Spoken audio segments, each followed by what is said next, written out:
next item, which is the budget, and then we'll come back at our next meeting in late August with some more detail and maybe a decision on that. We talked about at our last meeting that we're facing a tough budget season this year because our operating funds are pretty stagnant, and unfortunately our operating costs have been rising rapidly the last few years. So while our operating dollars have risen some, they certainly haven't kept pace with the costs. So we are looking at, we started by, and I wanted to thank the board, so far it's went quite well, we deferred our summer expansion. So we didn't do that. That usually starts right after Memorial Day. So that's already, saved the agency some money in the first month that we've been running that. But then we wanted to, looking at the budget, that's not going to be enough by itself to make a significant dent in our structural deficit, which is in the range of $200,000 to $300,000 per year. Which is being temporarily covered by the COVID money that we were supposed to build our reserves with, but we're getting about $400,000 a year in the one-time COVID money for a couple more years, and then that will run out. But the hope was we would build up a decent nest egg at that time. But unfortunately, we're kind of bleeding. We're bleeding half of that out each year because our costs have risen so much more than our revenues has as far as our operating dollars. So the summer service that we didn't do this summer, which is a third daily trip on Route 20 going to Eureka and a third daily trip on Route 199 out to Gasky and back. Those are already saving us about 1,400 revenue hours, or about 100,000 a year. So that was a nice chunk towards balancing things for us this year. We're working with TransDev. They're going to seek to reduce one leadership position in our local staff. And that'll save us probably in the 70,000 range, maybe a little more. So that's another decent sized piece of the puzzle. But then beyond that, we looking at service reductions. There's about the only other option we have in the toolbox. So we have a few things that we fleshed out today that came from our short range transit plan that we adopted last year. So it's pretty fresh. You could see that the funding situation was volatile. And so they did a section on possible reductions that would be effective in saving some money, but not hurt have minimal impact on our ridership and our customers. So some of those I want to dig up and present to you today, because these are things I think we should consider in the fall, for implementation this fall. Reduce span on our Saturday and holiday service. Currently, we run Saturdays and holidays from 8 to 5 on the local routes. The Route 20 still has its 6 a.m. to 8:30 p.m. span, so that's a different creature. But so this would be reducing the Crescent City locals to 10 to 4. So that would save 3 daily hours per day, and it's 56 approximate days per year with the Saturdays and the holidays combined, like our Monday holidays. Usually Monday holidays are the ones that we shorten to Saturday service. So that would save in the range of 11,000 or so marginal savings, and that's at a rate of $67 an hour, which is what we pay for our drivers plus our fuel, and it's mostly drivers and fuel. So because reducing service doesn't affect our fixed costs with our staffing in the building, so it would just reduce the number. It saves, but it doesn't. Our fully loaded costs are like $130 an hour. This would save about half of that, which are the what do you call the variable rate costs? So what we pay TransDev to pay the drivers to operate the service, the dispatchers to support, the mechanics to support, all that is about $67.25 an hour. So that's what we used as the dollar figure per hour on these savings calcs. The second one, so that would make for a shorter day on Saturday, but our early morning ridership is pretty poor on Saturday now. So this one makes a lot of sense, and our last hour is not strong either. So this would take 3 hours of relatively low productive service and save that every day. The second option is for weekdays. It would reduce the late afternoon span on routes 1 and 3 in the 5 o'clock hour. So they would end at 5 instead of 6. Right now, both those routes do one trip during the 5 o'clock hour. So one does a partial and one does a full. So that would save 3/4 of an hour per day at 249 days a year because it's a weekday impact. So that saves a little bit more than the first option. It's like 12,500. Then a third one that's very similar, it kind of goes hand in hand with the second one we just talked about, would be to reduce the Route 4 trip at 5:30. So the last trip would then end at 5 p.m. And the 4:30 trip would run, but the 5:30 trip would not. That currently seems to average about 4 riders or so an hour, so it's not totally unproductive, but it's lower than earlier in the day, and that would save us another half an hour a day or $8,300 per year of marginal cost. Then if you look below the shaded line, which is just sort of a divider, I've got 3 more options there that are more significant cuts that we should consider at least and work on during the summer and see. At this point, I'm not recommending them. Because I think they're more impactful to people, and obviously we want the surgery to be as least impactful as possible to reduce our hours. So the first one would be we run a short trip from Crescent City to Klamath in the evening at like 6 p.m. and that one produces about five riders or so per trip, and if it's not there, getting home from Crescent City to Klamath is going to be tougher because they'll have to leave earlier in the afternoon. So it would hurt folks that come into Crescent City and that use Redwood Coast Transit to get here from Klamath. So that would save an hour and a quarter per day, 312 days a year because that's a 6-day-a-week route. So that's $26,000 range of savings there. But it would make the service harder for folks in Klamath and Klamath Glen to use because they would have to catch the late morning trip up that gets up here about 1 p.m. and then they'd have to get out about 3. They'd only have a 2-hour window or so to do their errands in town. So it makes the service harder to use for sure. The next one's a big one, to eliminate all of our Saturday and holiday service. This would include Route 20, so that would be 32 hours a day times 56, so that would be savings over 100,000, 120,530 is what that calculates out to. But that would be that's a huge hit. That would really impact folks. It's something we should definitely keep on the table though, because it's right now Curry Public Transit, who we meet during weekdays up in Smith River for time transfers 4 times a day, they're not running due to budget problems. They're not running on Saturdays anymore either. So we're not meeting anybody on the north end like we do Monday through Friday. So this would have more impact on our participation in the North State Express and our service to the south. So I want to talk to Katie and some of our partners down south. It could be something that we do in the short term with the hopes to attract more outside funding, because the Route 20, the North State Express really should attract some funding. It hasn't yet though. So, go figure.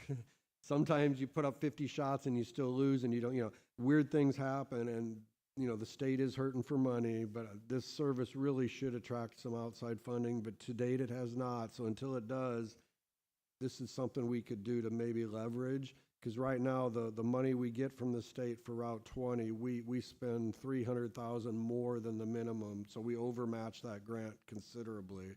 So we could reduce the Saturday service and still collect our full $300,000 a year on our 5311F grant that helps fund the 20. So this would reduce our outlay without hurting the grant any. But it would hurt ridership not having the availability to travel on Saturday. And then the last one, number 3 in the under the cut line list, would be the same thing except only reduce the local service, keep the 20. So that one would save in the magnitude of $56,000.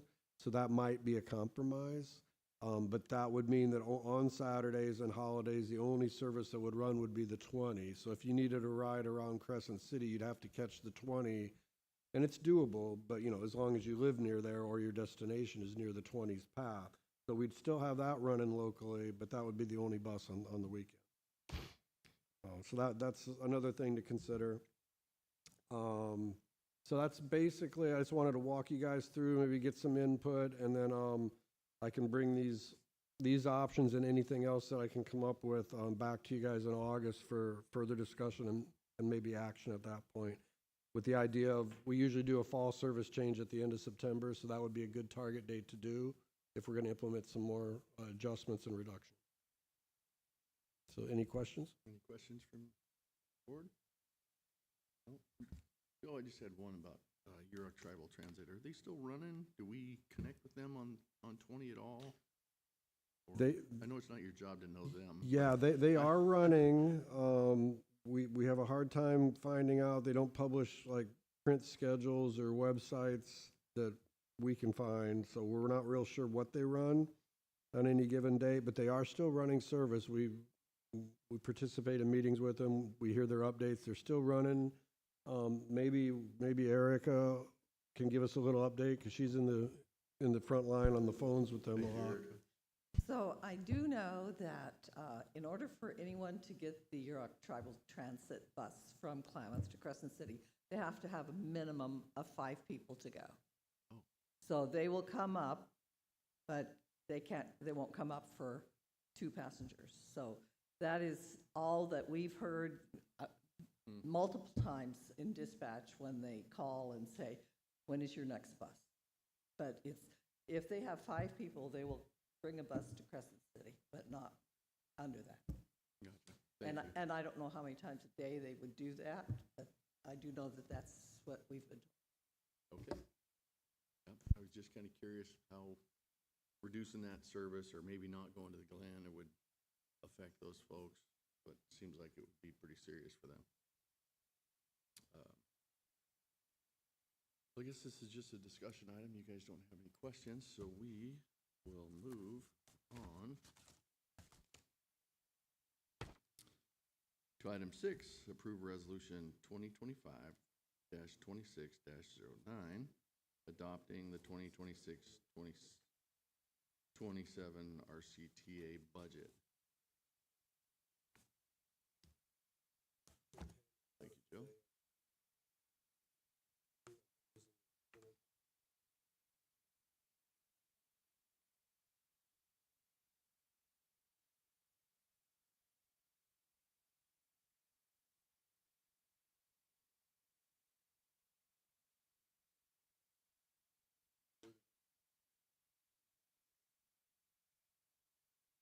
With the new format too. Okay. Has the new format gotten any easier or any simpler to run through, or? I think I like it. It seems a little simpler. You got to remember new code numbers and stuff, but I do like it. And it also, for a couple of years, we were working with the county auditor's office to set up a couple of the capital projects so we can just bill to them, because having that money funnel through the main operating budget was boosting our numbers up in a bad way. So this is, the ERP supports that, and the county auditor's office is doing that. So what you have in front of you there is 4 funds that'll comprise the entire RCTA budget that we'll be able to spend from. And that is your main one, which is Fund 551,000. Yeah, it's hard to remember all these 7-digit numbers. So 551,000 is the main RCTA budget. Then on the back of that sheet is 552,000, which is our CTSA budget, which is just like the South Oregon shuttle is funded out of that. That's our 5% that goes towards the CTSA. And then on the second page, you've got the TERSIP money and our SB 125. So that's our major capital fund that's building the 2 capital projects, Williams Drive and the Transit Center. So that one's numbered 550, 5500. And then on the back of that guy is the SB1 State of Good Repair, which is an important fund we use for our local match on buses, as well as we've got a little bit of money left in there for bus stop projects. So that one is 556,000. So these 4 collectively then will be our adopted budget for this fiscal. I think we went through some of the highlights last week, so if you want me to go through some of them again, I'm happy to. Our budgets, our revenues went down slightly, about 1%. Luckily, our TDA, LTF, which is Local Transportation Fund, went up this year. which is good because our STA, State Transit Assistant, went way down. So those two ended up washing each other out. So the funding's about the same as it was the year before, just a hair worse. And our expenditures are about the same as well. We included in, so the assumption in this budget that we're asking the board to consider tonight, the assumption is that the items we talked about in the last one, so the no summer service, the consolidation of a position in operations, a leadership position in operations, and the small package of 3 so far service cuts for the fall would all be implemented. Those are baked in here. If we go further with cuts, then that would probably improve the budget numbers more. If we don't implement all those, it'll worsen the budget. Okay. Board wish Joe to go over the whole items, or all the items again, like you did from last week? No, thank you. Any public comment on the adopting of this resolution for the new budget? Seeing no public comment, bring it back to the board. Ask for, I'll make a motion to approve Resolution 2025-26-09, adopting the fiscal year 2026-27 budget. Second. motion in a second. Melissa, would you poll the vote, please? Director Altman, Yes. Director Borges, Yes. Chairman Short. Yes. Thank you. Next item on the agenda, if I can get to it, is adopt resolution 2025-26-10, authorizing the filing of RCTA's fiscal year 2026-27 TDA claim. This one's very, very related to the last one, so the highlights are the same. We're in a positive situation, and the budget projects to increase the reserves by a couple $100,000 solely because of the $400,000 in one-time COVID. Otherwise, it would be the other way. But yeah, basically, we. And one note I did want to explain, because it's confusing as heck, but the TDA went up to $916,000 this year, up from $795 last year. I'd like you guys to think of the $795 as more our base TDA LTF, based on our population and just the overall statewide money that comes out. The reason we got the extra $120K this year is because 2 years ago, the county auditors do these projections of funding. They project the year in the future, and sometimes it comes in better in real life, and sometimes it comes out worse. 2 years ago, they actually had some conservative projections on the revenue, and we actually came in high, which was great. So that created what I call a spillover surplus, but it takes us 2 years to claim that, because the way the DNLTC process goes is they don't really know the surplus until the end of the year, and then their audit has to be done, so it delays everything by a year. So then Tamara reprograms it to us the year after that. So this surplus spillover actually was created in 24-25, and we're just now able to tap it in 26-27. But if it may not be there next year, because we don't know how the actuals versus projections in the year that just ends this week. We don't know how that's going to turn out, so there may be no spillover next year, and then we'll be back down to that, upper 700s, range. Anyway, wanted to explain that as best I can. But yeah, any questions about the TDA claim? Other than that, it's a routine document. It includes a copy of our contract, our budget, our latest CHP terminal safety report. So it funds our project, and we do it every June. Right on. Thank you, Joe. Any questions from the board? Seeing none, is there any public comment? Seeing no public comment, bring it back to the board for action. I'll make a motion to approve Resolution 2025-26-10, authorizing the filing of RCTA's fiscal year 2026-27 TDA claim. Second. Got a motion and a second. Melissa, would you poll the vote, please? Director Borges, Yes. Director Altman, Yes. Chairman Short. Yes. Okay, next item is the consideration for adopting resolution 2025-26-11, approving the revised purchase order 2025-26-27 to AZ Bus Sales not to exceed $495,000 for the purchase of 2 replacement Ford diesel buses.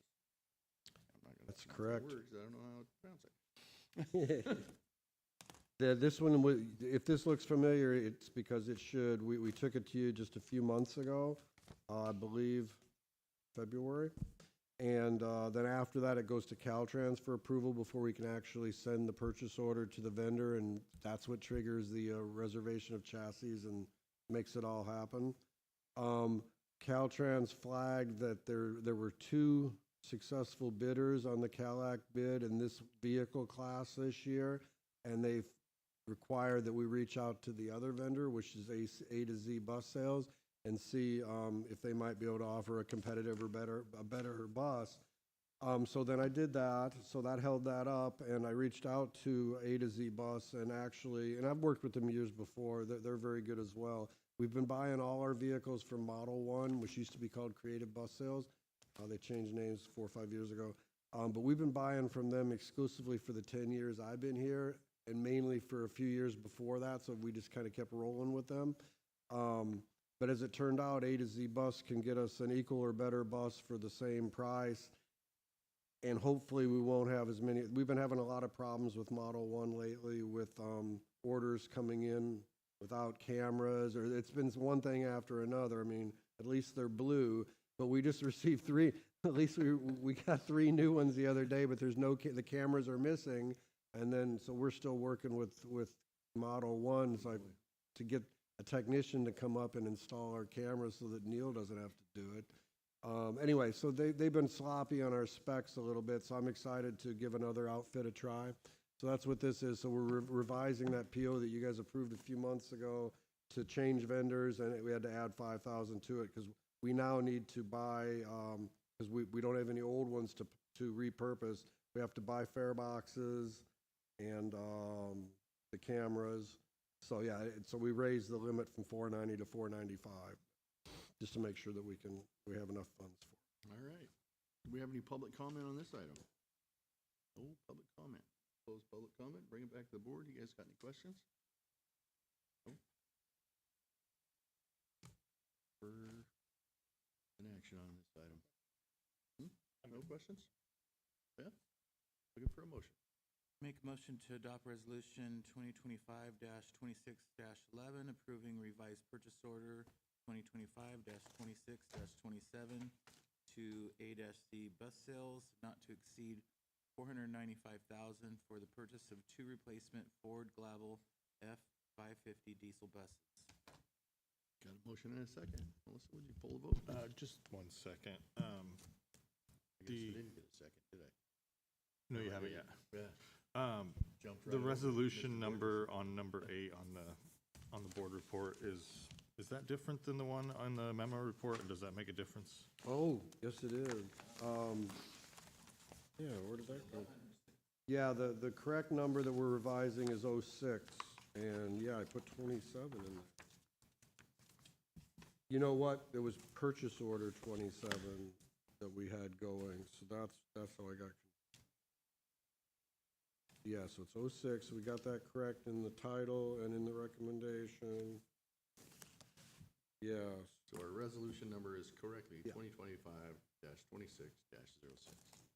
You want to rewrite your motion, or we're good with that correcting it? You're good with that, correct? You can second it. Okay, I will second it with the appropriate resolution number. There we go. Now we have a motion Good and a catch, second. Mr. Borges. Thank you, Mr. Borges. Melissa, go ahead. Director Altman, Yes. Director Borges. Yes. Chairman Short. Yes. Thank you. That leads us to announcements. Anything from the board? Anything for the good of the order? Nothing from us. Joe, you got anything else for us? No, mainly just want to thank, we have 3 of our local team here. You heard from Erica, she explained, what she knows about YTTS, and then Aline's here, who's our, what's your title officially?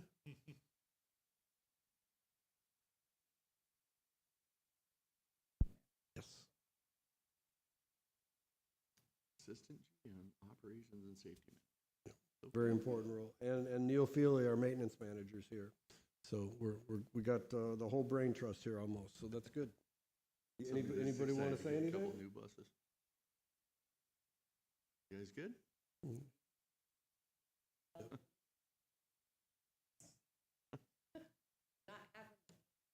Yeah, yeah. All right, okay. You guys got nothing? we'll adjourn this meeting until the next one, scheduled for Monday, August 24th at 5:30 right here. Thank you all. Thank you.